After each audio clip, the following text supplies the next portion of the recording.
භාග්‍යවත් බුදුරජාණන් වහන්සේගේ සිරිපා කමල් මම වන්දනා කරමි. තථාගත සම්මා සම්බුදුරජාණන් වහන්සේ අපිට කියලා දෙනවා මේ සත්වයාගේ පැවැත්ම අරගෙන යන්නේම එම සත්වයාගේ ක්‍රියාව මතමයි කියලා. ඒ කියන්නේ දැන් අපි දන්නවා කර්මය. අපි දන්නේ එහෙමනේ. එතකොට මේ කර්මය කියලා කියන්නේ මේ ක්‍රියාවට. ක්‍රියාව කියන්නේ එතකොට අපේ සිතවිලි අපි ගොඩනගනවා. ඊළඟට අපි වචන කතා කරනවා. ඊළඟට කය වෙහෙසනවා. කියන්නේ ශරීරයත් එක්ක කටයුතු කරනවා.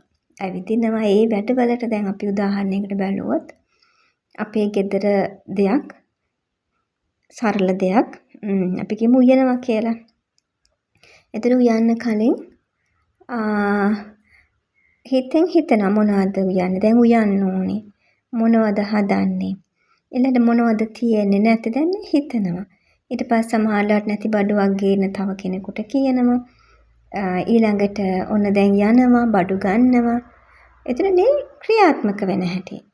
එතකොට සාමාන්‍යයෙන් සියලුම දෙනා හැම කෙනෙක්ම හැම වෙලාවෙම එහෙනම් මේ කරන්නේ මොකද්ද? ක්‍රියාත්මක වෙන එකනේ. හැම වෙලාවෙම ක්‍රියාත්මක වෙනවා. ඒ කියන්නේ මොන හරි කරනවා. ජීවත් වෙනවා. ඒතර ජීවත් වෙනවා කියන්නේ මොකද්ද? ක්‍රියාත්මක වීමක්. එහෙනම් බුදුරජාණන් වහන්සේ අපිට කියලා දෙනවා මේ ක්‍රියාත්මක වීමම තමයි එයාගේ පැවැත්ම. දැන් මිනිස්සෙක් ඉපදුණු ඉඳන් මොකද කරන්නේ? පොඩි ළමයෙක් ඉඳන් ගත්තොත් ඒ පොඩි දරුවා ඉස්සලාම අඬනවා. එයාට කුසගිනි දැනෙනවා. ඊළඟට ටිකක් ලොකු වෙනකොට ආහාර අම්මලා කවනවා. ඊළඟට යට උගන්වනවා. ඉතින් මේ හැම වෙලාවෙම එයා අතපය සොලවනවා, සෙල්ලම් කරනවා, කතා කරනවා, දඟලනවා, අඬනවා. එයාටත් හිතෙනවා නේද දේවල්. ඒ වගේ හැම වෙලාවෙම දැන් ජීවිතයේ හැමෝම මොකද්ද කරන්නේ? මේ ජීවිතය ගෙනියනවා, ජීවත් වෙනවා. ඒතර ජීවත් වෙනවා කියන එක කරන්නේ කොහොමද? මේ හිතමින්. අපි සිතනවා. දේවල් ගැන හිතනවා. එහෙනම් අන්න ඒක අයිති ක්‍රියාත්මක වීමට. කර්මය කියන්නේ ක්‍රියාත්මක වෙනවා. එතකොට ඊළඟට මේ කතා කරනවා. සාමාන්‍යයෙන් හැමතිස්සෙම කරන්නේ මේ ටික විතරයි. ඒ කියන්නේ හැමතිස්සෙම සත්වයා, මනුෂ්‍යයා ඕනෑම කෙනෙක් කර්මය මත ඒ කියන්නේ ක්‍රියාත්මක වීම මතයි ඉන්නේ. ඒතර කොහොමද ක්‍රියාත්මක වෙන්නේ? මේ ක්‍රියාත්මක වෙන්නේ හැම වෙලාවෙම තමන්ගේ ඇහැට පේන ඇස් දෙක, කන් දෙක මේ ඔක්කොම පාවිච්චි කරලා. නේද? ඒතර වචනය කතා කරන්නේ කොහොමද අපි? වචනය කතා කරන්නේ ශරීරයේ අවයව පාවිච්චි කරලා, හිත පාවිච්චි කරලා. ඊළඟට ඇවිදින්නේ, කියන්නේ දෙයක් අපි කරන්නේ මේ කය පාවිච්චි කරලා. ඒතර මේ හැම තැනකදීම මුචනාස අපිට කියලා දෙනවා මේ තමයි මේ ක්‍රියාව, කර්මය. කර්මය කියන්නේ ක්‍රියාත්මක වෙනවා කියන්නේ. ඒතර මේ වර්තමානයේ දැන් ජීවත් වෙනකොට තියෙන ක්‍රියාවක්, කර්මය. ඊළඟට මේ ක්‍රියාත්මක වීම පටන් ගත්තේ කොහොමද? එතකොට බලන්න මෙතන මේ ඉතා චූටි විනාඩි 3-4කදී මේ කර්මය ක්‍රියාත්මක වීම අපි පැහැදිලි කරගන්නවා. නමුත් මේ චුට්ටි වෙලාව තුල මේ කියන දේ ආය අහන්න ඕනේ. ආය ශ්‍රවණය කරන්න. නැත්තම් මේක අපිට තේරෙන්නේ නැහැ. මේක අහලා ඉවරුණාට පස්සේ අපි ආය ජීවිතේට වැටෙනවා. ඒ ක්‍රියාත්මක වෙන තැනදී ඒ ක්‍රියාත්මක වීම මත සිත තියාගන්න අපිට වීරිය නැහැ. ඔකට තමයි වීරිය නැහැ කියන්නේ. ඒ කියන්නේ වීරියක් කියන්නේ අපි දැන් හිතමු ඇවිදින්න ටික රෝගයක් හැදලා යාට චුට්ටක් ඇවිදින්න අපහසුයි. රෝගය සුවපත් වුණාට පස්සේ එයාව ඇවිද්දවන්න අපි එයාට ඇවිදින්න පුරුදු කරනවා අපහු. එතකොට ඒ රෝගියාට වීරිය තියෙන්න ඕන ඇවිදීමට පටන් ගන්න. හිතේ ශක්තිය තියෙන්න ඕන ඊළඟට කය ක්‍රියාත්මක කරවන්න වෙහෙසෙන්න ඕනේ. ඒ වගේ තමයි මෙතනදීත් මේ අපි ඉගෙන ගන්න දේ ක්‍රියාවට නංවන්න හිතට ශක්තිය තියෙන්න ඕන. හිතේ ශක්තිය හිතට ඒ වෙනුවෙන් වෙහෙසෙන්න පුළුවන්කම තියෙන්න ඕන. සිතවිල්ල වචනය කය මේ තුනම වෙහෙසවන්න අපිට ශක්තිය තියෙන්න ඕන. ඒ ශක්තිය තියෙනවා නම් ඒකට මොකද්ද භාග්‍යවතුන් වහන්සේ කියලා දෙන්නේ? ඒකට කියනවා වීරය. සම්මා නැත්නම් අපි වීරය ක්‍රියාත්මක වෙනවා. ඒතර ඒක කරගන්න බැරි නම් ඒකට කියනවා තීන මිද්දය. ඒ කියන්නේ මේ යථාර්ථය බලා ගන්න, යථාර්ථය ක්‍රියාත්මක කරව ගන්න එයාට හිතේ ශක්තිය නැහැ. මැලි. එතකොට තීන මිද්දේ කියන්නේ එයාට මේකට ක්‍රියාත්මක වෙන්න හිත මැලි සහ මේ වෙනුවෙන් වෙහෙසීමට ශක්තිය නැහැ. මැලි බව සහ ශක්තිය හීනත්වය. ඒ කියන්නේ එයාට වැඩිපුරම තියෙන්නේ හැමතිස්සම ජීවත් වෙමින් ඒ ජීවිතය ගත කිරීමේ ශක්තිය විතරයි. ලෞකික පැවැත්මට වෙහෙසෙන්න විතරයි එයාට ශක්තිය තියෙන්නේ. ඒකෙන් ආපස්සට හැරෙන ශක්තියක් එයාට නැහැ. ඒකට කියනවා තීන මිද්දය. එතකොට දැන් ක්‍රියාත්මක හැම මොහොතකම මේ ක්‍රියාව සිද්ධ වෙනවා. ක්‍රියාත්මක වීම සිද්ධ වෙනවා. එතන මේ ක්‍රියාත්මක වීම ඔස්සේ අනාගතයට මම නැවතත් මට ක්‍රියාත්මක වීමට අවස්ථා හදා ගන්නවා. ඒක තමයි භාග්‍යවතුන් වහන්සේ අපිට කියලා දෙන්නේ. මේ වර්තමානයේ හැම වෙලාවකම අපි මේ කරන වැඩ කර්මය ක්‍රියාත්මක වීම කරන්නේ අවිද්‍යාව මුල් කරගෙන. ඒ කියන්නේ මේ ලෝකයේ යථාර්ථය අපි දන්නේ නැහැ. සත්‍ය දන්නේ නැහැ. මම මේ කතා කරන්නේ කොහොමද? මම මේ හිතන්නේ කොහොමද? මට මේ සිතවිල්ල එන්නේ කොහොමද? සිතවිල්ල මට එනකොට මේ සිතවිල්ල ඔස්සේ මට අනාගතයටත් නැවතත් මනසක් මනායතනේ නිකම් පිහිටන්නේ නැහැ. මනායතනය මනස නැත්තම් සිත. දැන් මේ හිතන හිතට කියන අපි මනායතනය මනස මේක හැදෙන්නේ පංචකාමයට ඇති කැමැත්ත මත. එතකොට ඒක අපි දැනගන්න ඕනේ සිතවිල්ල හදාගන්න තරම් මනසක් හැදුනේ කොහොමද? එයා ඇස කන නාසය දිව ශරීරය. ඒ කියන්නේ ඇහැට රූප දකිමින්, කනට ශබ්ද අසමින්, නාසයට ගඳ සුවඳ, දිවට රස, කයට පහස මේවා විඳින්න තියෙන ආසාව ගැනම තමයි මනසෙන් හිතන්නේ. පංචකාමයට කියන්නේ ලෝකේ ජීවත් වෙන තියෙන කැමැත්ත. පංචකාමයේ කියන්නේ වර්ණ කියන්නේ රූප. මේ ඇස් දෙකට පේන වර්ණනේ අපිට. ඒ වර්ණ ඊළඟට ශබ්ද ඊළඟට සුවඳ ගඳ සුවඳ රස මේ සිරුරට දැනෙන පහස මෙන්න මේ දේවල් ටික ලබා ගැනීමට ඇති කැමැත්ත නිසා තමයි මනස පවතින්නේ. එතකොට මනායතනය හැමතිස්සෙම රඳා පවතින්නේ පංචකාමය මත. වර්ණ ශබ්ද ගන්ධ රස පහස කියන පහට ඇති කැමැත්ත මත තමයි මනස ක්‍රියාත්මක වෙන්නේ. දැන් මොන හරි කෙනෙක් හිතන්නේ Taman මොන හරි හිතනවා. මොනවා ගැනද හිතන්නේ? වෙච්ච දෙයක්. වෙයි කියලා හිතන දෙයක්. එතකොට වෙයි කියලා හිතෙන්න නම් වෙච්ච දෙයක් තියෙන්න ඕන. ඒතර වෙච්ච දේ සිදු වුණු දේ Taman දන්නේ කොහොමද? ඒක ඇහැට පෙනුන නිසා, කනට ඇහෙන නිසා. එතකොට මේ ඇහැට හරි, කනට හරි, නාසයට හරි, ශරීරයට හරි, දිවට හරි දැනුණු දෙයක්, විඳ දෙයක්, දැක්ක දෙයක් තමයි හිතෙන් හිතන්නේ. දැන් අපි හිතමු අපිට දෙයක් ඉස්සරහා ඔන්න දැන් පේනවා. දැන් මේ අහනවා. අහන දේ හිතෙන් හිතනවා. නේද? ඒතර කන නිසා තමයි මනස පවතින්නේ. එහෙනම් දැන් අපි දන්නවා කෙලෙස් ප්‍රහාණය වෙන ක්‍රමයකුත් තියෙනවානේ. ඒතර මේ කෙලෙස් ප්‍රහාණය වෙන අනුපිළිවෙල ගත්තත් කෙලෙස් ප්‍රහාණය වෙන්නේ ඉස්සෙල්ලාම මුලින්ම මේ අර අපේ දෘෂ්ටිය කියන්නේ මේ කතාව. මනස කියන්නේ මොකද්ද? පංචකාමය කියන්නේ මොකද්ද? මේ සසර කියන්නේ මොකද්ද? මේක පවතින්නේ කොහොමද? එතකොට අපි මේකෙන් නිදහස් වෙන්නේ කොහොමද?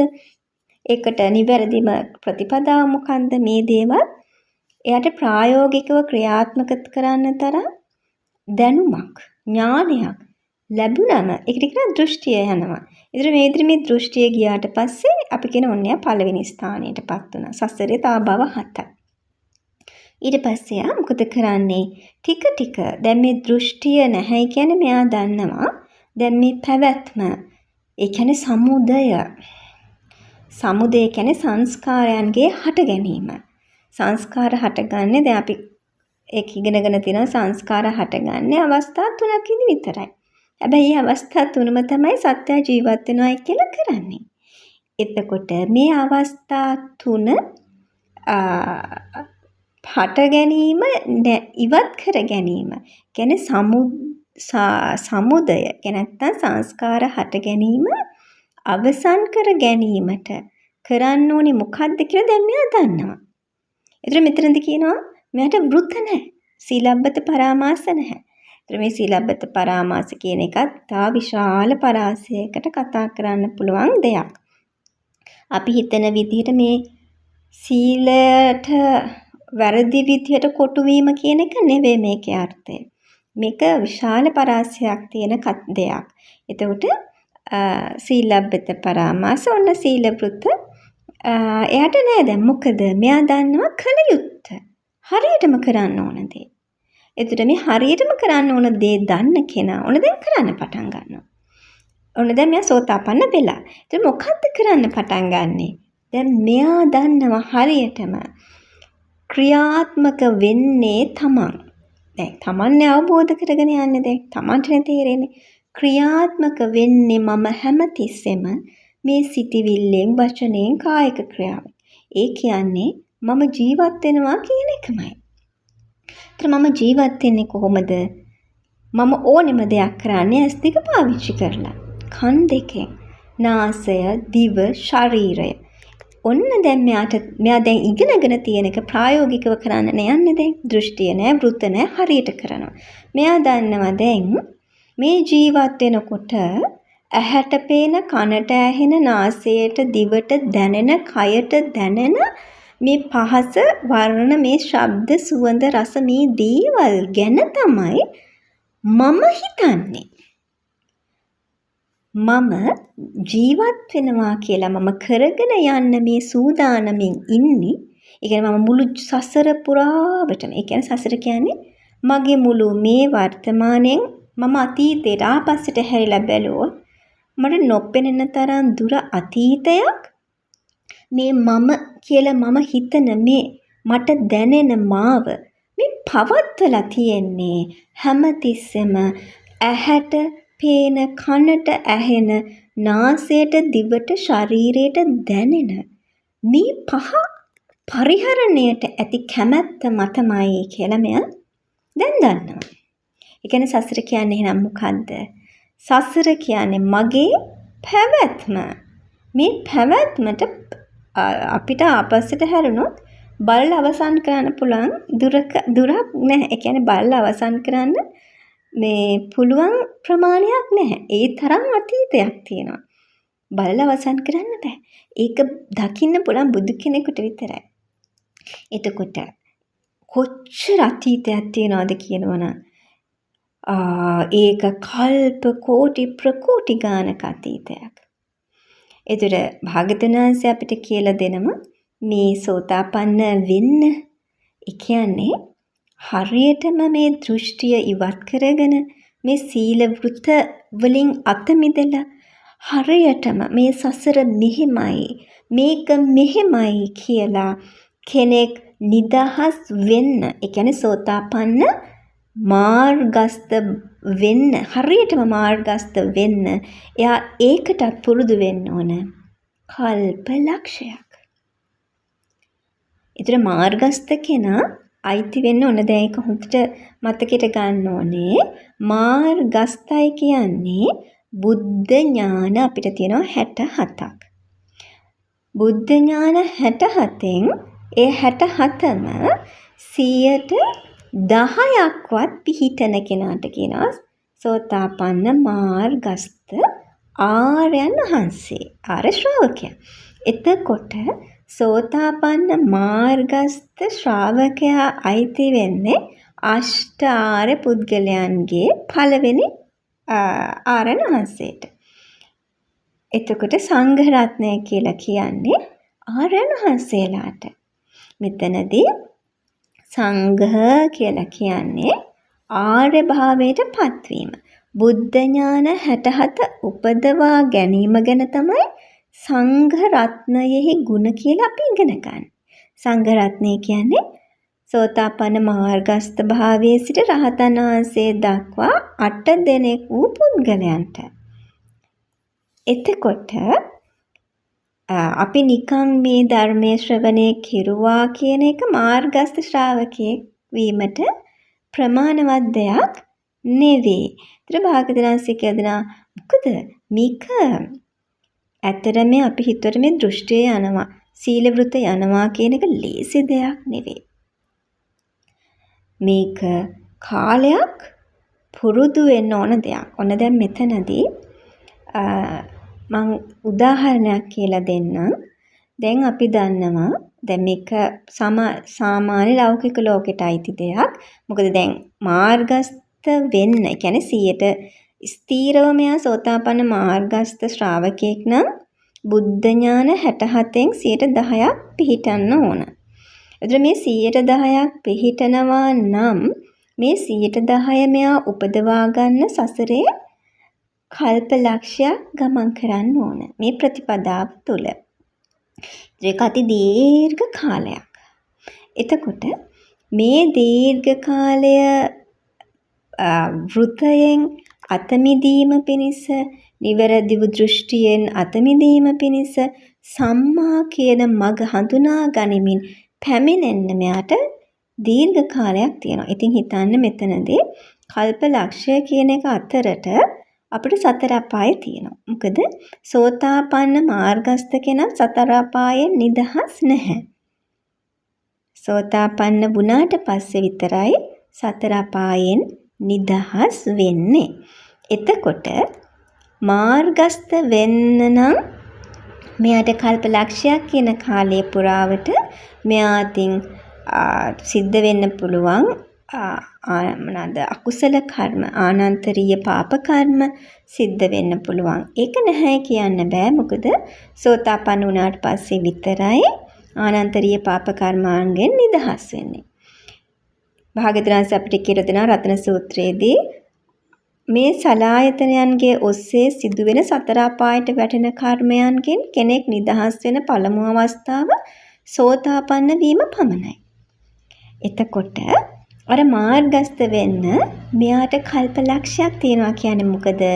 මෙයා ගමන් කරන මඟ මෙයා අතින් අනන්තවත් වැරදි සිද්ධ වෙන්න පුළුවන්. අම්මා තාත්තට, ආර්යයන් වහන්සේට, ගුරු ආර්යයන් වහන්සේට සමහර විට ජීවමාන බුදු කෙනෙක් මුණ ගැහෙන්න පුළුවන්.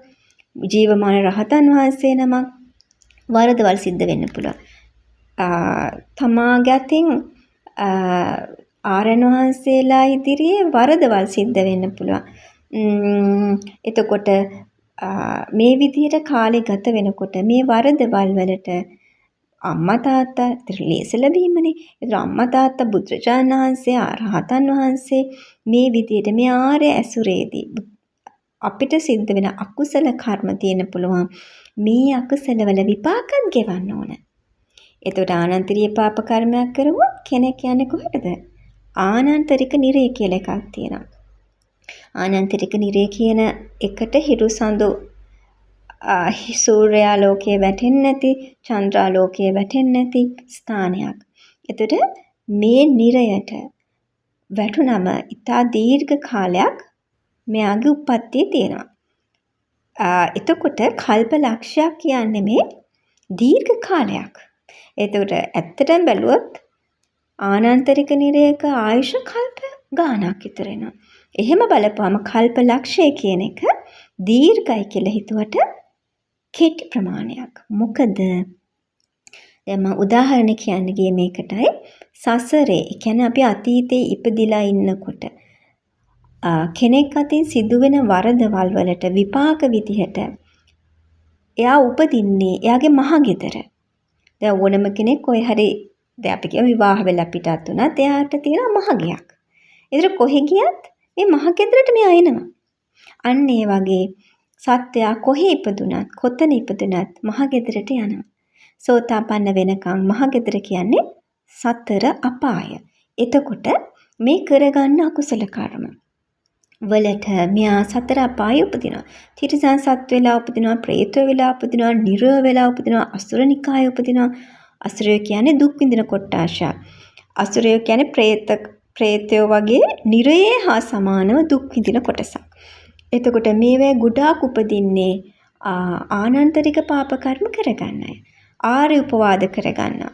ආර්ය උපවාද කියන්නේ බුදුරජාණන් වහන්සේ, රහතන් වහන්සේ ඇතුළු අෂ්ටාරයන් වහන්සේලා හමුවේ වරදවල්. ඒකට කියනවා ආර්යයන් වහන්සේලා ඉදිරියේ කරගන්න ආර්ය උපවාද.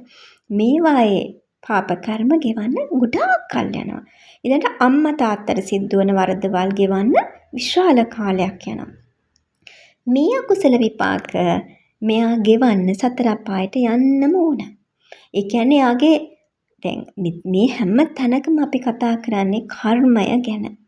කර්මය තමන් කරන ක්‍රියාව අපි ඉගෙන ගන්නවා. සමුදය මේ වර්තමානයේ මම මොකද්ද කරන්නේ? ඒකට කියනවා සමුදයනේ. ඒ කියන්නේ සංස්කාර සකස් කිරීම. සමුදය කියන්නේ සංස්කාර සකස් කිරීම. එහෙම නැත්නම් සංස්කාරයන්ගේ හට ගැනීම. ඒතර සංස්කාර කියන්නේ මොකටද අපි? මොනවාද සංස්කාර කියන්නේ? සංස්කාර අපි බෙදනවා සාමාන්‍යයෙන් කොහොමදද? විඥාන ධාතුව සහ සතර මහා ධාතු කොටස්. සත්‍යයක් හැදෙන්නේ කොහොමද? සත්‍යය කියලා කියන්නේ විඥාන ධාතුවේ ක්‍රියාත්මක වීම සඳහා සතර මහා ධාතුන්ගෙන් සැදුම්ලත් වූ කයක් ඇතුලේ කය පාවිච්චි කිරීම. ඒ කියන්නේ මනස. දැන් මම කියලා හිතන කෙනා ඉන්නවනේ. ඒ මම කියලා හිතන කෙනා පාවිච්චි කරන්නේ මොනවද? මේ මම කියලා හිතන කෙනාට දැනෙන්නේ මොනවද? සතර මහා ධාතුවෙන් හැදුණු ඇඟ. නේද? සතර මහා ධාතුවෙන් හැදුණු ඇහැ. සතර මහා ධාතුවෙන් හැදුණු වස්තු. එතකොට මේ සංස්කාරයන් කියලා කියන්නේ හැමතිස්සෙම විඥාන ධාතුවේ හට ගැනීම සහ විඥාන ධාතුව තනියම පවතින්නේ නැහැ. කියන්නේ මේ නාම රූප කියන්නේ. සරලව දැන් මේක අපි ගත්තොත් සරලවම බැලුවොත් සංස්කාර කියලා කියන්නේ නාම සහ රූප. ඒ කියන්නේ මෙතන ලොකුවට දැන් නාම කියනකොට මේ පස්ස සංඥා චේතනවම වචන ගොඩ යන්න එපා. එහෙම ගියා කියලා පළක් නැහැ. එහෙම ගියා කියලා තේරුම් ගන්න ඒක ප්‍රායෝගික කරගන්න බෑ. ඒ නිසා වචන වලට හිර වෙන්න එපා. ප්‍රායෝගික කතාවයි ඉගෙන ගන්න ඕන. මොකද මේ වදන් අපිට ආවේ කොහෙන්ද? භාග්‍යවතුන් වහන්සේ අපිට කියලා දුන්නේ ඔය හිතන විදිහට අපි අද පාඩම් කරන ක්‍රමයට නෙවෙයි. බුදුරජාණන් වහන්සේ එදා යම් විදිහකට වදන් පාවිච්චි කරුවද එදා ජීවත් වුණු මිනිසුන්ගේ භාෂාවයි ඒක. දැන් අපි අද සිංහලෙන් හොඳට මේ විදිහට කතා කරනවා. ඒතර මේ භාෂාවෙන් තමයි අපි මේක ඉගෙන ගන්න ඕනේ. එතකොට නාම කිපම් පස්ස සංඥා චේතනා මේ විදිහට අපි ඉගෙන ගන්නවා. එතකොට දැන් ඔක තේරෙනවද? නැති නිසානේ සංඥා කියපුවා අපි මේකට උන අර්ථකථන ටිකක් දීලා ඔක දැන් පාඩම් මතකයි. ඊළඟට ස්පර්ශය කියන එකට අන්න අපි අර්ථකථන ටිකක් දීලා කටපාඩම් කරගෙන මතකයි. දැන් ඔක මතක තිබ්බට වැඩක් නැහැ. ඔක මතකය ප්‍රායෝගික කරගන්න තැන කොහෙද? අපි ඉගෙන ගන්නේ මගේ ජීවිතය, මගේ පැවැත්ම ගැන. ඒතර මගේ පැවැත්ම මම බලා ගන්න නම් මට තේරෙන භාෂාවකින් මට තේරෙන විදිහට මේක අහගෙන ඒ තේරුම් ගත්තු දේ මගේ ඇතුළත බලන්න ඕනේ. ඒ නිසා ඔන්න අපි ඉගෙන ගන්න ඕන සත්‍යයක් නැත්නම් මිනිසෙක් පුද්ගලයෙක් කියලා කියන්නේ අපි කියන මේ සංස්කාරයන්ගේ හට ගැනීම. සත්‍යයේ පැවැත්ම කියන්නේ සංස්කාරයන්ගේ පැවැත්ම. ඒතර මොනවද මේ සත්‍යය තුළ තියෙන සංස්කාර කිව්වොත් මේ හිත මම කියලා හිතන එක විඥානය කියන්නේ දැනෙන තැන. ඒතර මේ හැම තැනකටම දීර්ඝ විග්‍රහයක් තියෙනවා. අපි දැන් මේ සරලව තමයි ඉගෙන ගන්න. එතකොට ඔන්න මම කියලා දැනෙන තැන අපි කියනවා විඥානය. ඊළඟට මේ විඥානයේ කිසි විටකත් තනිව පවතින්නේ නැහැ. සතර මහා ධාතු සහිතවයි පවතින්නේ. හරිද? ඒ කියන්නේ ලෝකයේ කෙනෙක්ට ජීවත් වෙන්න ඕන හින්දානේ තවත් උපදින්නේ. නේද? දැන් Taman ජීවත් වෙන්නේ ඇයි? ජීවත් වීමේ කැමැත්ත නැත්නම් ජීවත් වීමේ තණ්හාව Tamanට තිබුණු නිසා. එතන Tamanට තිබුණේ මොකන්ද? ඔන්න දැන් මේවා පැහැදිලි වෙන්න ඕන. Tamanට තිබුණේ ජීවත් වීමේ ආශාව. ඒතර ජීවත් වෙන්නේ මොනවා වලින්ද? ජීවත් වෙන්න ආසයි කියන්නේ මම දැන් Tamanට ස්වාමියෙක් ඉන්න පුළුවන්, බිරිඳක් ඉන්න පුළුවන්, දරුවෝ ඉන්න පුළුවන්. ඔන්න ඔකයි ජීවිතේ. මට ගෙවල් දොරවල් තියෙනවා, මට වාහන තියෙනවා. මම මෙන්න මේ ඇඳුම් පැළඳුම් අඳිනවා. මොකුත් නැහැ කියන්න බෑ. තවමත් අද මේ අහන්න ශ්‍රවණය කරන් ඉන්නවා නම් අපි රහත් වෙලා නැතිනම් කෙනෙක් එහෙමනම් ඔන්න ඔය කෙනාට තියෙනවනේ ජීවිතයක්. මේ විදි ජීවිතයක් තියෙනවා. Tamanට දරුවෝ ඉන්නවා, පරිසරයක් තියෙනවා, දෙමාපිය වටපිටාවක්, Taman කැමති මල් ගහක් හරි, Taman කැමති පුටුවක් හරි, Taman කැමති සුදු ගවුමක් හරි, සුදු හැට්ටයක් හරි, Taman කැමති පූජා කරන්න කැමති මල් වර්ගයක් හරි නැත්තේ නැහැනේ තියෙනවනේ. කන්න කැමති දෙයක් හරි, බොන්න කැමති වතුර විතරයි කියන එක හරි, මම කැමති තනිවම ඉන්න කියන එක හරි ඕන් කැමැත්තක් තියෙනවා. ඔන්න ජීවිතේ. එතකොට දැන් ওই කැමැත්ත දැන් හිතන්නේ කවුද?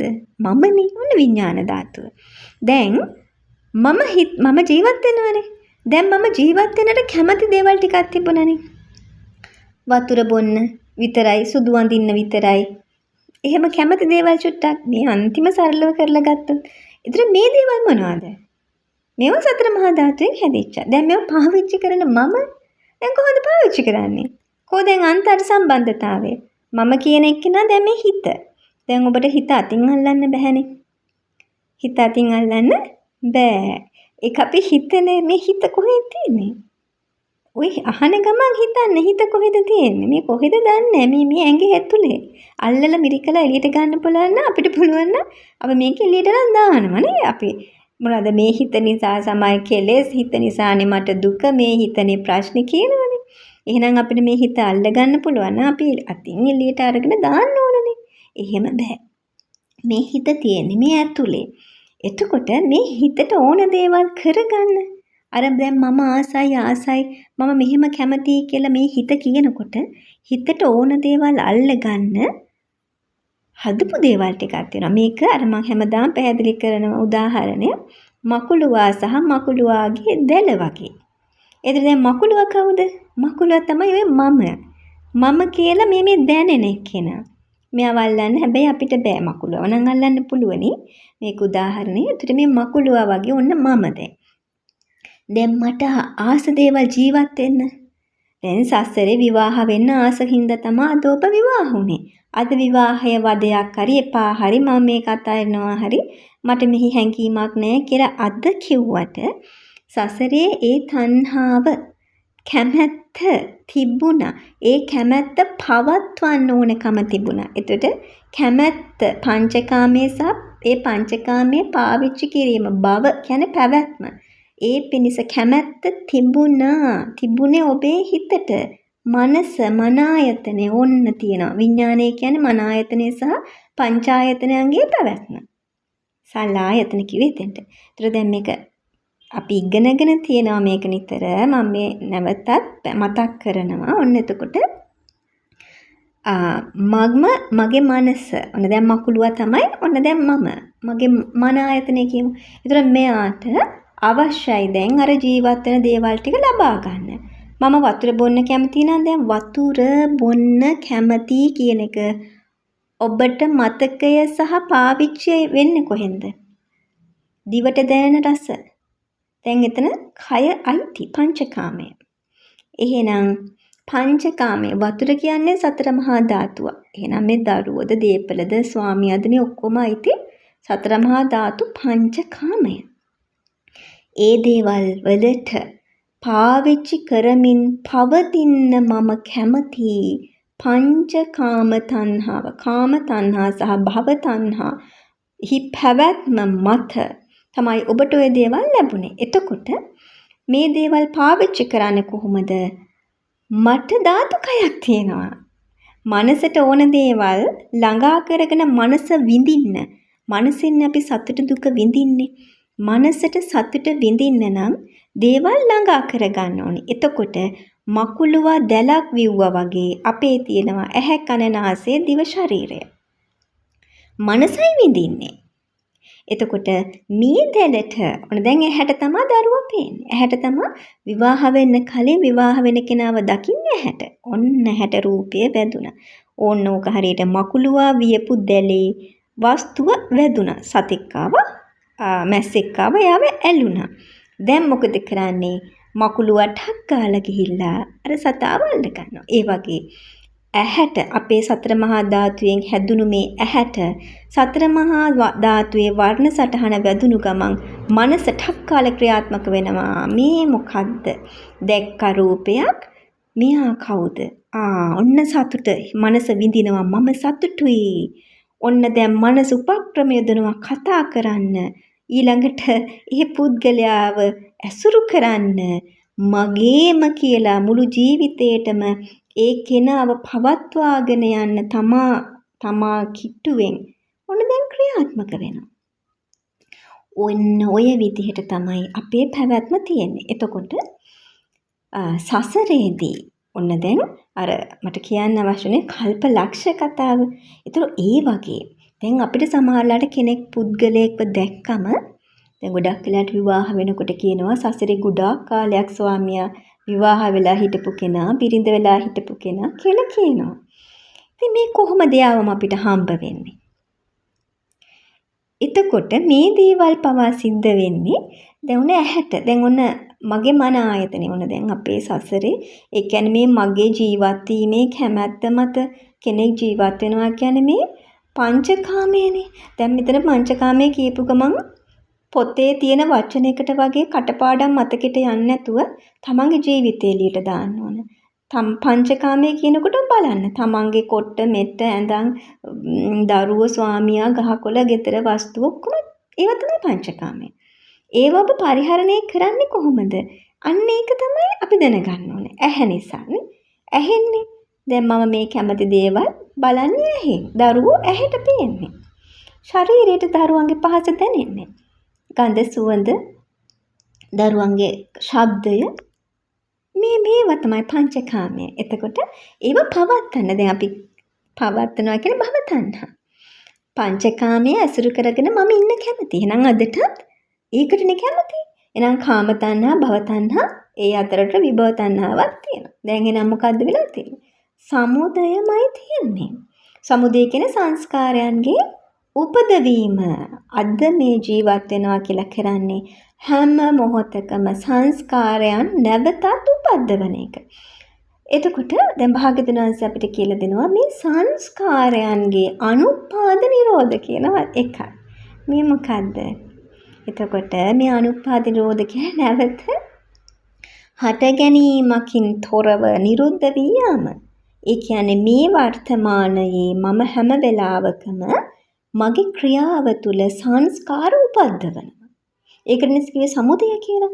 ඒතර මේ සමුදයෙහි අනුපාත නිරෝධය කියන්නේ සමුදයක් සිදු නොවන පරිදි අනාගතයෙහි නැවතත් අනාගතයේ විපාක පිණිස ආයතන මන ආයතනයේ සහ පංචායතනයන්ගේ හට ගැනීමකින් තොරව වර්තමානයේ නිරුද්ධ කර හැරීම.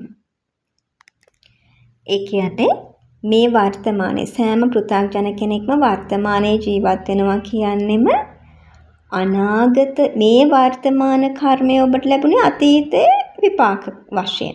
මේ වර්තමානයේ පරිහරණය තුළ අනාගතයට නැවත වතාවක් මනායතනය කියන්නේ විඳීමට සතුටු වෙන දැන් පංච කාමය පවත්වා ගන්න කැමති. එහෙම නැත්නම් නොපවත්වන්න කැමති. එතකොට මේ මත මේ වර්තමාන ක්‍රියාව තුල අනාගතයේ ඔබට ඇහක් කනක් නාසයක් දිවක් ශරීරයක් මේ පහ විඳීම පිණිස මන ආයතනයක් මනසක් අනාගතයට සැකසෙනවා මේ වර්තමානය තුල. ඒකට තමයි සමුදය කිව්වේ. අනුපාද නිරෝධ කියන්නේ මේ වර්තමානයේ මේ පරිහරණය තුල සමුදය සිදු නොවන විදිහට ක්‍රියාත්මක වෙනවා. සමුදය සිදු නොවන විදිහට ක්‍රියාත්මක වෙනවා කියන්නේ මම මෙතනදී මගේ සමුදය තුල නැවත වතාවක් කර්මයක් අනාගතයේහිද උපදවීමට නොහැකි වන පරිදි මෙතනදී සම්පූර්ණයෙන්ම මම නිරුද්ධ කරනවා. ඒ කියන්නේ කාම භව විභව කියන මේ තණ්හා තුනෙහිම නිරෝධය මම වර්තමානයේ කරනවා නම් ඒකට තමයි සමුදයෙහි අනුපාද නිරෝධය කියන්නේ. ඒ කියන්නේ භාග්‍යවතුන්සේ කියලා දුන්නනේ නිරෝධය කියන්නේ මේක නිරුද්ධ කරන්න ඕනේ බව. නිරුද්ධ කළ යුතු ක්‍රමය තමයි සම්මා මග. මේ සම්මා කියන්නේ අනුපාද නිරෝධයටම තමයි. ඒ කියන්නේ සමුදයෙහි අනුපාද නිරෝධය කියන්නේ සම්මා. ඒතර මේක තේරුම් ගන්න ඕනේ සම්මා කියන්නෙම කාම භව විභව කියන තුනේම නොපවැත්ම. තුනේම ක්ෂය වීම. නිරුද්ධ වීම. ඒතකොට මේ නිරුද්ධ වීම තුළ මතුවට සංස්කාර හටගන්නේ නැහැ. මතුවට සංස්කාර හටගන්නේ නැතිනම් මතුවට නැවත වතාවක් මට ඇස කන නාසය දිව ශරීරය සහ ඒ පහ පරිහරණය පිණිස මන ආයතනයේ හට ගැනීමක් වර්තමානයේදී සිද්ධ වෙන්නේ නැහැ. ඊළඟට දැන් වර්තමානයේහි මම කරන කර්මය තුල, ඒ කියන්නේ කරන දේ තුල අනාගතයේදී ඇහක් හැදෙනවා නම් ඇහැ තනිව හැදෙන්න ඇස අයිති පංචකාමයේ මේ පහ එකට ක්‍රියාත්මක වෙන්නේ එකටම. ඇස කන නාසය දිව ශරීරය කියන පහ මම මේ අවස්ථාවේ පරිහරණය කරනකොට අනාගතයේදී මට පංචායතනෙ සැකසෙනවා. මම මෙතන පංචායතන පරිහරණය කරන්නේ මන ආයතනයේ අවශ්‍යතාවය පිණිස. මගේ අවශ්‍යතාවය පිණිස මන ආයතනය කියන්නේ. එතකොට මම මේ පහ පරිහරණය කරනකොටම අනාගතයටත් පංචායතනයේ සහ මන ආයතනය සැකසෙනවා. දැන් මෙතන වර්තමානයේ මම පංචායතනයේ සහ මන ආයතනය ක්‍රියාත්මක කරවනකොට අනාගතයේ සැකසෙනවා නම් අනාගතයේදීද මම මේ සකස් කිරීම කරන්නේ මේ සමුදයනේ. මේ සමුදය තුල නැවත වතාවක් සමුදය පිණිසම සමුදයටම විවෘත වෙච්ච එකක් තමයි මම හදාගන්නේ. පැහැදිලිද?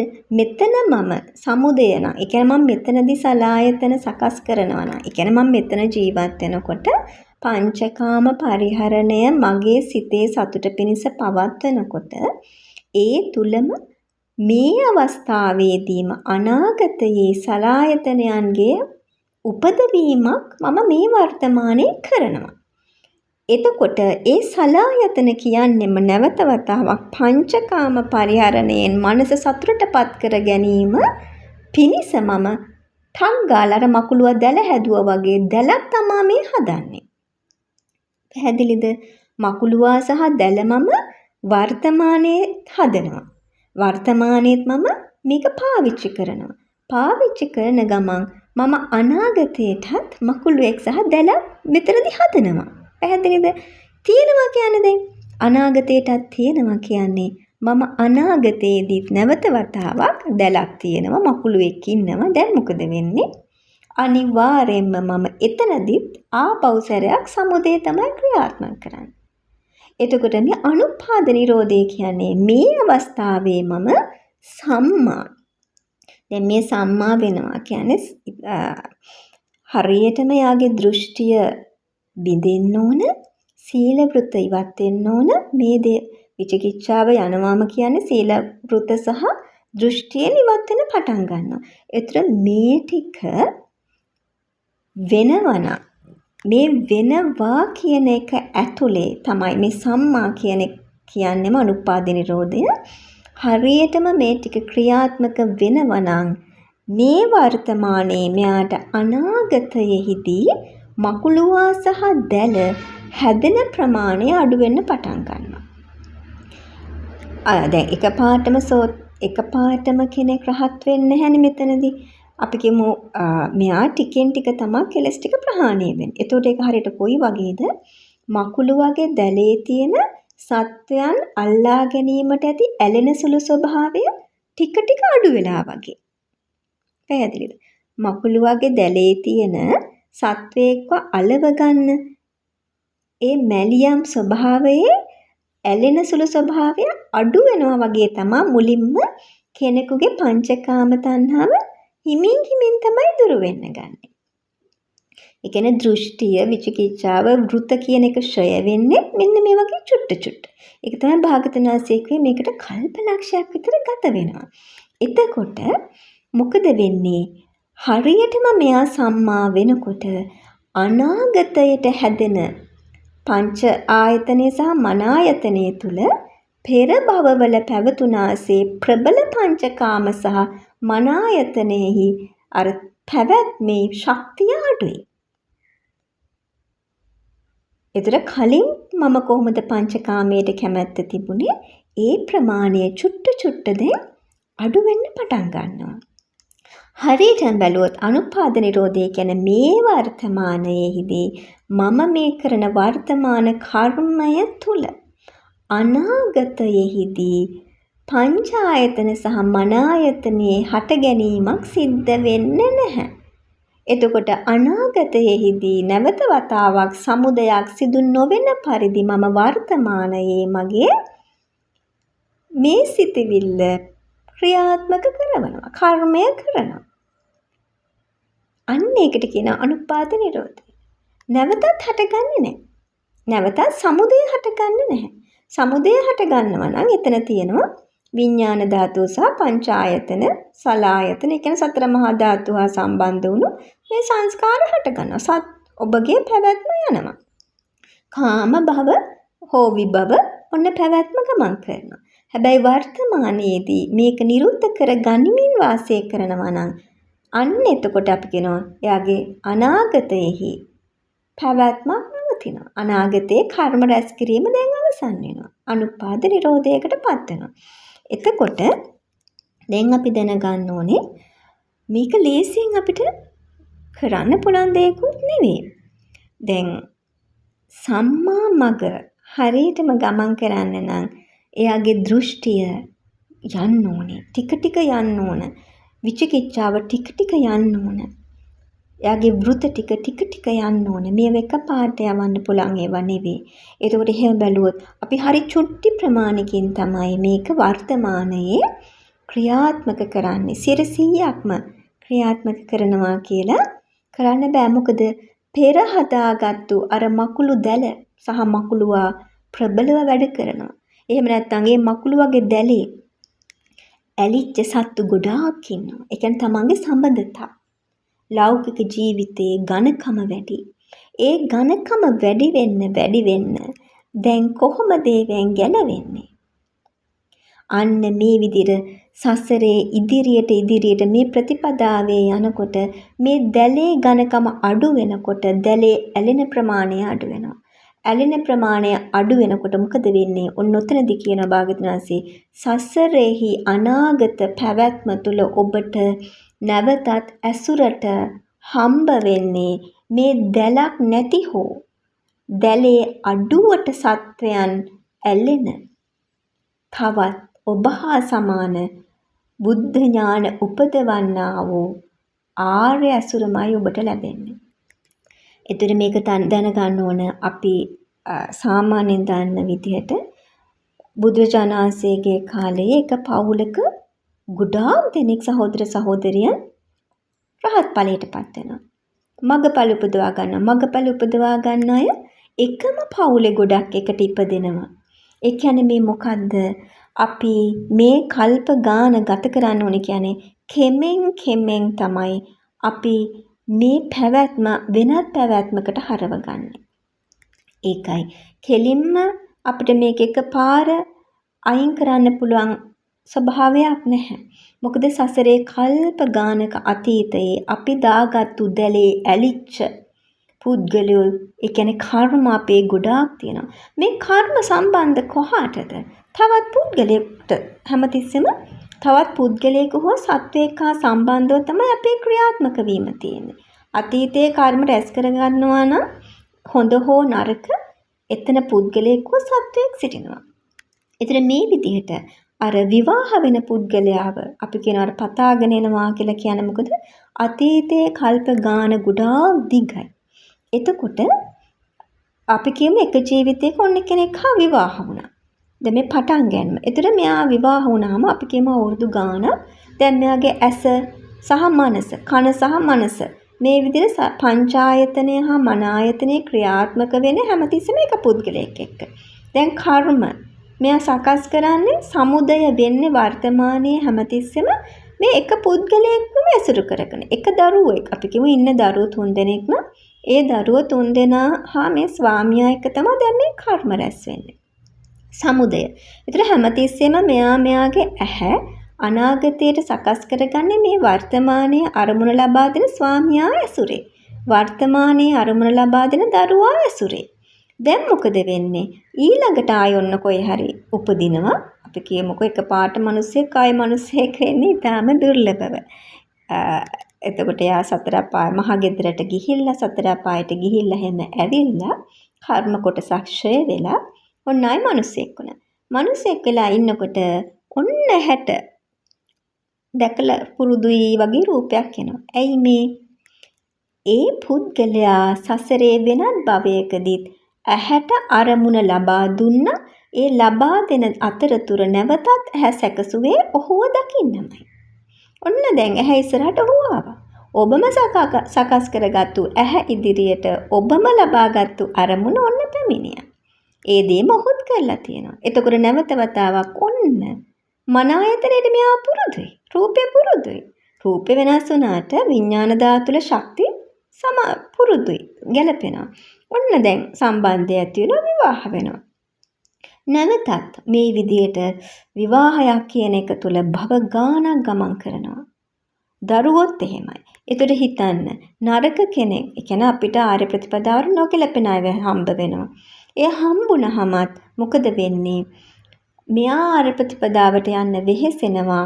එතකොට ඒත් අර පුද්ගලයාත් එක්කමයි. ඊළඟට මොකද වෙන්නේ? අරයා බාධා කරන්නත් පුළුවන්. නමුත් මෙයා අර පුද්ගලයා අපි කියමු පවුලේ ගොඩක් දෙනෙක් ඉන්නවා. ඒ ඔක්කොම ආර්ය ප්‍රතිපදාවට එච්චර කැමති නැති අය. එතකොට මෙයා දැන් කැමැත්ත ඇති කරගන්නේ ආර්ය ප්‍රතිපදාවට. ඒතර මෙයාට කල්යාණ මිත්‍රයෙක් ඉන්නවා. ඒතර මේ කල්යාණ මිත්‍රාගේ ඇසුර තමයි මෙයා වැඩිපුර ප්‍රිය කරන්නේ. ඒතර මෙයා නිතර සිහිපත් වෙන්නේ කල්යාණ මිත්‍රාව. නිතර දකින්න කැමති වෙන්නේ කල්යාණ මිත්‍රාව. ඒතර නිතර ශ්‍රවණය කරන්න කැමති කල්යාණ මිත්‍රාව. නිතර උපස්ථාන කරන්න කැමති කල්යාණ මිත්‍රයාට. ඒතර මේ විදිහට මෙයාගේ ඇස, කන, මනස, ශරීරය, මන ආයතනෙ මේ ඔක්කොම කල්යාණ මිත්‍රයා ඇසුරේ. ඒතර කල්යාණ මිත්‍රයා කියන්නේ බුද්ධ ඥාන 67 තියෙන ආරණ වහන්සේට. ඒතර මෙයා කැමති කාටද? බුද්ධ ඥාන 67 සහිත ආරණ වහන්සේට. ඒතර බුද්ධ ඥාන 67 සහිත ආරණ වහන්සේ කියන්නේ මේ තමයි සංඝ රත්නය. සංඝ රත්නය කියන්නේ ආර්ය භාවය මිසක සම්මත පැවිද්ද නෙවෙයි. එතකොට ආරණ වහන්සේට කැමති කියන්නේ මෙයා හැමතිස්සෙම දැන් ඇහැ සකස් කරගන්න. වර්තමාන කර්මයේ දැන් ඔන්න සම්මා. වර්තමාන කර්මයේ දැන් කුසලය. සම්මා කුසල්. සම්මා ආර්ය කුසල්. එතකොට සම්මා ඇස මෙයාට සැකසෙනවා. මෙන්න මෙතන අනුපාද නිරෝධය තියෙනවා. මේ සම්මා ඇස තුල අනාගතයේ මෙයාට සෝතාපන්න වෙනකන් රහත් වෙනකන් ඇස සැකසෙනවා. කන සැකසෙනවා. ඒතර හැබැයි දැන් සැකසෙන්නේ අර gedara ස්වාමියාවම දකිමින් ස්වාමියාව දැකීමේ කැමැත්ත සහිත ඇස සහ ඒ ඇසට ස්වාමියාගේ රූපයම ග්‍රහණය කර ගත යුතුය කියන අරමුණ සහිත ඇස නෙවෙයි. දැන් සකස් වෙන්නේ බුද්ධ ඥාන 67 සහිත ආරණ වහන්සේ. ඒතර කල්යාණ මිත්‍රයා අපි කියමු රහතන් වහන්සේ කියලා. රහතන් වහන්සේ නම් පිරිනුවන් පානවා. හැබැයි මෙයා සසරේ ගමන් කරනවා කල්යාණ මිත්‍ර භාවයට කෙනෙක්පත් වෙනවාම කියන්නේ ඒ ආර්යයන් වහන්සේලා කියන්නේ බුද්ධ ඥාන 67 සහිත පොදු පොදු කණ්ඩායමක්. ඒක තමයි සංඝ රත්නය කිව්වේ. සංඝ කිව්වේ මේ පොදු කණ්ඩායම හඳුන්වන්න. එතකොට බුද්ධ ඥාන 67 සහිත ආර්යයන් වහන්සේලා දැකීමේ කැමැත්ත සහ ඒ අරමුණ ලබා ගැනීම පිණිස ඇසක් මෙයාට වර්තමානයේ සැකසෙනවා. මේක තමයි මෙයාගේ වර්තමානයේ සමුදේහි අනුපාද නිරෝධය. ඒතර මෙයාට අනාගතයේ ඇසක් සැකසෙනවා. හැබැයි ඒ ඇසට නිතරම දර්ශනය වෙන්න මෙයාගේ ඇහැ සැකසීලා තියෙන දැන් බුද්ධ ඥාන 67 තියෙන ආර්යයන් වහන්සේලාව. එතකොට කනත් එහෙමයි, මනසත් එහෙමයි, උපස්ථාන කිරීමට කය වෙහෙසීමටත් මෙහෙමයි.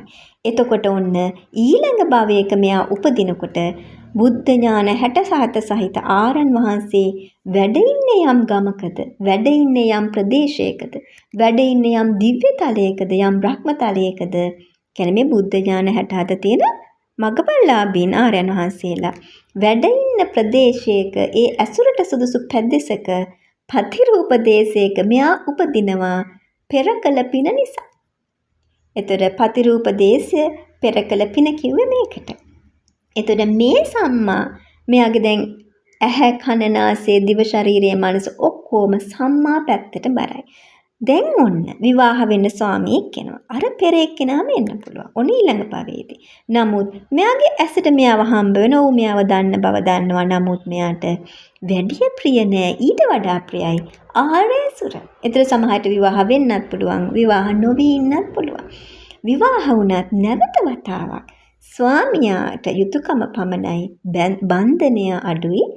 ආර්ය භාවයට තමයි මෙයාගේ බන්ධනය වැඩි. ඒ කියන්නේ නැවතත් දැන් ආර්යයන් වහන්සේලා ඇසුරු කරන්න ඒ ධර්ම ශ්‍රවණය කරමින් ඒ මානසිකාරය කරන්නේ අපි අනාගතයේ මගේ සලායතන හටගන්නේ කොතැනටද කියන එක දකිමින් වර්තමානයේ මම ක්‍රියාත්මක වෙනවා. ඔක තමයි ධම්මාන්තම් ප්‍රතිපදා. ඒතර මේක මම කරනකොට ඒ පුද්ගලයා මොකද වෙන්නේ? කෙමෙන් දැන් මේ අනුපාද නිරෝධය තුල මෙයාගේ භව ගමන එන්න කෙටි වෙනවා. ඒතර පැහැදිලිද භව ගමන කෙටි වෙන්නේ කොහොමද කියන එකත් අපේ අර කෙලෙස් සහිත පුද්ගලයන්ගෙන් අපි අත මිදෙන්නේ කොහොමද කියන එකත්. ඒතර මේ ඔක්කොම තියෙන එකම මගක මට මේ පුද්ගලයාව අයින් කරන්න ඕනේ කියලා හදවතේ වැඩි වෙහසක් තියාගෙන බෑ. ඒව අදාළ නැහැ. මට වෙන්න ඕනෙකම දේ මේ වර්තමානයේ මගේ මේ අනුපාද නිරෝධ නැත්තම් සමුදය නිරෝධ කරගන්න හැටි. එහෙම නැත්තම් මගේ අනාගතයේදී ඇස කන නාසය මේ ආයතන ටික ආර්ය ඇසුරේ බුද්ධ ඥාන 67 ඇසුරේ පහළ කරගත යුතුයි. ඔබ සෝතාපන්න වෙනකන්, සකදාගාමි වෙනකන්, අනාගාමි වෙනකන්. ඉතින් සෝතාපන්න වුණා නම් කිසි ප්‍රශ්නයක් නැහැ. හැබැයි සෝතාපන්න වෙනකන් අපිට කල්ප ලක්ෂයක් ඊට වැඩි ප්‍රමාණයක් ගත කරන්න වෙනවා. මේ ගත කරන්නේ මොකටද? අර සසරේ මම හදාගෙන තියෙනවා මගේ ඇස කන නාසය සහ ඒවාට අරමුණු කොටසක්. ඒතර මේවට තමයි කියන්නේ ඇත්තටම අපිට තියෙනවා සසරේ ගෙවා දැමිය යුතු කොටසක්. මේ කොටස එකපාර අයින් කරන්න බෑ. මොකද මේ මගේ කර්මය. විපාක ගෙවල අවසන් කරන්න ඕන කොටසක් තියෙනවා. විපාක ගෙවිලා අවසන් වෙනවා. නමුත් එකපාර ඔබට ආරයන් වහන්සේ දැක්ක ගමන් රහතන් වහන්සේ දැක්කත් රහත් වෙන්න බෑ. ඒකට හේතුව පෙර කළ පින මදි. ඒ කියන්නේ පෙර ඔබ සකසාගත්තු ආර්ය ඇස කන නාසය කියන කොටස් ප්‍රමාණවත් මදි වැඩිපුර එතන රැඳෙන්න. ඔබට ඊට වඩා හැදිලා තියෙනවා ඇසක් කනක් නාසයක් මනසක්. මොකටද? ලෞකික දැන් ඉන්න ස්වාමියා දරුවෝ සමාජය නෑදෑයෝ පරිසරය ඒගොල්ලොත් එක්ක ගනුදෙනු කරනවට ගනුදෙනුවක් තියෙනවා සසරේ අරගෙන ආපු. ඒ ගනුදෙනුවේ බර වැඩි. ඔකට කියනවා ගෙවා දැමිය යුතු කර්මය කියන එක. ඕක අපි සඳහන් කරන්නේ කොහෙදද? ස්වාක්කාත ධර්මයේ ගුණ තුලදී ඕපනායක කියන්නේ අපි. ගෙවා දැමිය යුතු වූ කොටසක් ඔබ තුල තියෙනවා. භාගතුනාංශයේ ධර්මය මොනවාද සඳහන් කරනවානේ මේක ඇත්තම ගෙවා දැමිය යුතු ණය ගනුදෙනුවක් විදිහට ඕපනයික කියන්නේ ඒකටයි. විනය කියන්නේත් මේකටමයි. විනය කියන්නේ මොකද්ද? ගෙවා දැමිය යුතු කොටසක් තියෙනවා ගෙවා දමන්න. එතකොට ඒ ගෙවා දැමිය යුතු කොටස ගෙවා දාන්න ඔබට සම්මා වෙන්න ඕන. එතකොට සම්මා වෙන අතරතුර දැන් සම්මා මගට පිළිපන් නැත්තම් කෙනෙක් මේක ගෙවෙන්නේ නැහැ. ඕපනයික වෙන්නේ නැහැ. ඒතර සම්මා ප්‍රතිපදාව ආරණහන්සේලා බුද්ධ ශාසනය ඇසුරු කරන්න පටන් ගන්නකොට විතරයි මේක ගෙවෙන්න ගන්නෙ. හැබැයි ඒ පටන් ගත්තත් තියෙන ගනුදෙනු ටික පුද්ගල සම්බන්ධතා එයාට කරන්න ඕනේ. ඒ කියන්නේ සසරේ අපිට තියෙනවා අපි කෙනෙක්ගෙන් ගත්තු ණයක් ගෙවන්න ඕනනේ මේ ජීවිතේ. ඒ වගේම තමයි සසරේත් අපිට තියෙනවා මේ මම එකිනෙක පුද්ගලයාට ඇතිවෙච්ච බන්ධන තියෙනවා. වරදක් කරලා තියෙන්න පුළුවන්. හානියක් කරලා තියෙන්න පුළුවන්. ඒතර මේ වගේ එක එක ගනුදෙනු ගොඩක් තියෙනවා. ඒ නිසා මේ පෘථග්ජන ඇසුරෙන් ගැලපෙන්න බෑ. ඒ ගනුදෙනු තියෙන පුද්ගලයා මා කරා එනකොට මට ඒක එයා වෙනුවෙන් ගෙවා දාන්න, මට එයා වෙනුවෙන් කැප වෙන්න සිද්ධ වෙනවා. එතකොට මේ විදිහට අර පුද්ගලයෝ කොච්චර මා කරා ආවත් මම සම්මා මගත් යනකොට ටික ටික මගේ ආර්ය ඇස සැකසෙනවා, අනාර්ය ඇස මගෙන් ඉවත් වෙනවා. එතකොට කල්ප ගානක් ගතනකොට තමයි අර මගේ දැලට ඇලිච්ච සත්තු ටික මට හලලා දාලා මට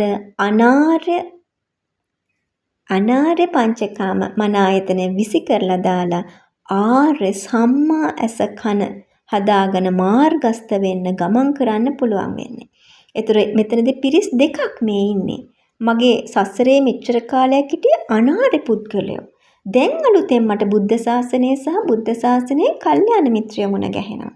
ඒතර මගේ අලුත් ගනුදෙනුව මම පටන් ගන්න ඕන කල්යාණ මිත්‍රයොත් එක්ක.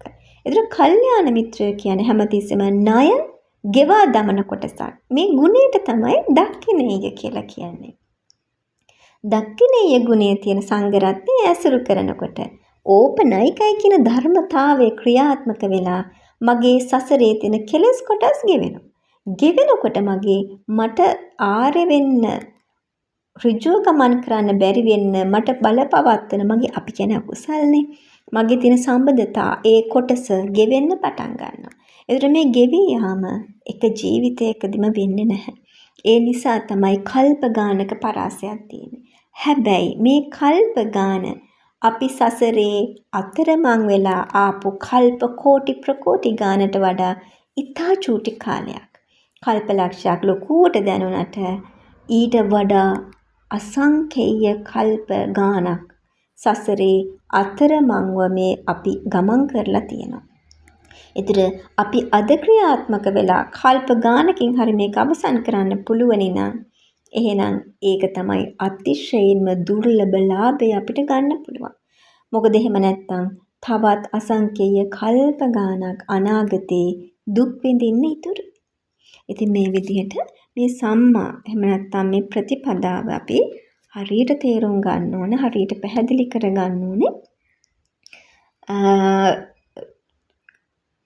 පොඩ්ඩක් ශ්‍රවණය කරලා බෑ. මේව නැවත ශ්‍රවණය කරන්න ඕනේ. මේ හැම තැනකම සඳහන් කරන දේවල් නැවත දීර්ඝ වසා දැනගන්න ඕනේ.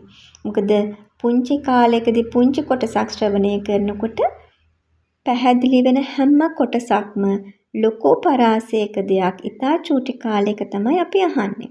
ඒතර අහන ඒ චූටි විනාඩි මේ 30ක 40ක 50ක කාලය තුල අපිට ශ්‍රවණය වෙන මේ අලුත්ම වදන් ටිකක්, අලුත්ම අර්ථයක්, අලුත්ම පැවැත්මක්. එතකොට අපේ පුරුදු ජීවිතයෙන් අත මිදෙන්න නම් මේ විනාඩි 50 එකපාරක් අහලා බෑ. මේ විනාඩි 50 ඇතුලේ අපිට ඇහෙන පුංචි කොටස පවා දීර්ඝ වර්තකතනය කරගන්න ඕන. ඒක තනියෙන් කරගන්නත් බෑ. කල්යාණ මිත්‍රයන් වහන්සේ මහා කල්යාණ මිත්‍රයන් වහන්සේලාගෙන් අහලා දැනගන්න ඕනේ. ඒ අහලා දැනගෙන තමයි මේවා අපි පැහැදිලි කරගන්න ඕනේ. එතකොට මේ විදියට මේ මොකක්ද සමුදය ක්‍රියාත්මක වෙන්නේ කොතනදද? මේක මම අයින් කරගන්නේ කොහොමද? අයින් කරගන්නවට මොකක්ද කියන්නේ? ඒක කොහොමද සිද්ධ වෙන්න ඕනේ කියන එක අපි හොඳට තේරුම් ගන්න ඕනේ. කියන්නේ මේ ජීවිතේ මම ගත කරනවාම කියන්නේ මේ ගත කරන ජීවිතය කියන්නේම හැම මේ වර්තමාන ක්ෂණයකම සිද්ධ වෙන්නේ සමුදය. ඒ කියන්නේ අනාගතයට මම අලුතින් සංස්කාර හදනවා. සංස්කාර හදනවා කියන්නේ ඔබගේ මනායතනය මනසට සතුටටපත් වෙන්න හෝ දුකක් ඇති කරගන්න අරමුණු සහ ඒ අරමුණු අල්ලගන්න හැකරනාසය කියන පංචායතන ඔබ හදාගන්න. මේ වර්තමානයේ. එහෙනම් මේ වර්තමානයේ මේ මම කරන එකෙන් අත මිදෙන්න ඕන. එහෙනම් ඔබ මුලින්ම කරන්න ඕනේ ආර්ය ඇසුරටම ප්‍රියතාවය උපදවන්න ඕනේ. ඒක තමයි පළවෙනි අංගයේ කිව්වේ කල්යාණ මිත්‍ර සේවය. ආර්ය ශ්‍රවණයටම කැමති වෙන්න ඕනේ. ආර්ය උපස්ථානයටම කැමති වෙන්න ඕනේ. ආර්යයන් වහන්සේලා කෙරෙහි ආදර ගෞරවයමයි වැඩිපුර හිතේ ඇති වෙන්න ඕනේ. ඉතින් මේ විදිහට මේවට කියනවා අනුත්තරීය අංග 6. මේ අනුත්තරීය ධර්මතා නිතර පුරුදු කරනකොට ඔබට තේරෙන්න ඕන මේ මොකද්ද මේ කිව්වේ? මේ වර්තමානයේ මගේ දැන් සංස්කාර හටගන්නේ සමුදය තුල නෙවෙයි. එහෙනම් එතන තියෙන සම්මා නිරෝධයක් තියෙන්නේ. අනාගතයේදී මට තියෙන මේ බන්ධන අනුව මට තවත් පංචකාම අරමුණු ගලා එනවා. ඒවත් එක්ක මම නැවතත් උපදීවි. නමුත් ආර්යයන් වහන්සේලාගේ ඇසුර සංඝ රත්නයේ ඇසුර පිණිස මට වැඩිපුර ඇහැ හැදිලා තියෙවි. ඒ ඇහැ හදා ගන්න නම් වර්තමානයේ තමයි මම ඒකට වෙහෙසෙන්න ඕන. හැම වර්තමාන අවස්ථාවකදීම මම මගේ සමුදය දකින්න ඕන. නිරෝධය දකින්න ඕන. එහෙම නැත්නම් ඒ නිරෝධය කියන්නේ හරියටම සම්මා නැත්නම් අනුපාද නිරෝධ. මේ මගේ සලායතනයන්ගේ නිරෝධය දකින්න ඕන. දකින්නවා කියන්නේ මේක හටගෙන නිරුද්ධ වෙනවා කියලා කට වචනෙන් කියන එක නෙවෙයි. ඒ ප්‍රතිපදාව ධම්මාණ්ඩම් ප්‍රතිපදාව කියන්නේ වර්තමානයේ මම සලායතන පරිහරණය කිරීම තුළ අනාගතයේදී පංචකාම සහිත මේ පංචායතන මනායතන සැකැස්මෙන් තොර වීම පිණිස මම සම්මා සංඝ රත්නය කියන කුලකයට මම ඇතුල් වෙන්න ඕන. ඒ කියන්නේ මේ පෘථග්ජන කණ්ඩායමෙන් මම අත මිදෙමින් සංඝ කියන කුලකයට ඇතුල් වෙන්න මම කළ යුතු දේ. ඒකට කියනවා අනුත්තරීය අංග 6 සහ දස පුණ්‍ය ක්‍රියා. ඒක තමයි කරන්න අපිට තියෙන්නේ. එතනදී විශාල පරාසයක දෙයක් තියෙනවා. දැන් අපිට දස පුණ්‍ය ක්‍රියාව කියපාම දැන් හරි සරලව පුංචි කාලේ ඉඳන් පොතේ තිබ්බ දේ නෙවෙයි අපි මේ කතා කරන්නේ. අනුත්තරීය අංග 6 කියපුවාම එතන මේ දැකීම ඇසීම කියන සරල කොටස නෙවෙයි අපි කතා කරන්නේ. අනුපාද නිරෝධය කියන එකට ගමන් කිරීම තියෙන්නේ සම්පූර්ණයෙන්ම මේ අනුත්තරීය අංග 6 සහ දස පුණ්‍ය ක්‍රියාව ඇතුලේ. ඒ කියන්නේ සම්පූර්ණම රහත් ඵලයටපත් වීම දක්වාම ගමන් කරන්න තියෙන්නේ මේ කොටස තුල. ඒතර මේ තුල තමයි අපේ මේ පැවැත්ම පරිවර්තනය සිද්ධ වෙන්නේ. මම දැන් ආйти වෙන්නේ ලෞකික පෘථග්ජන කුලකයට. මම මේක ගලවලා දාලා සංඝ කියන කුලකයට ඇතුල් වෙන්න හදන්නේ. ඒ විදිහට මේක කොහොමද කරන්න ඕනේ? කරන්න ඕන පිළිවෙතක් තියෙනවා. ඒකට තමයි මේ ආර්ය අංග 8යි. ආර්ය වීමට අංග 8ක් තියෙනවා ක්‍රියාත්මක වෙන්නේ. මේක තමයි භාග්‍යවතුන් වහන්සේ අපිට කියලා දුන්නේ. මේ තුල තමයි කාම භව විභව කියන තුනම අපෙන් ඉවත් වෙන්න පටන් ගන්න. ඉතින් මේ විදිහට මේ පිණිස ක්‍රියාත්මක වීමටම තිබෙන්නා වූ සියලුම තීන මිද්ද මේ බාධා දුරු වී යමින් මේ සම්මා මගටම වෙහෙසීම පිණිසම ඥානය පහළ වේවා. තිබෙන්නා වූ වැරදි දෘෂ්ටි වලින් අත මිදෙමින් වැරදි වෘත වලින් අත මිදෙමින් නිවැරදි මගට අවතීර්ණ වී මේ ගමන් කිරීමටම භාග්‍ය ලැබේවා කියා අපි ආශිර්වාද කරනවා.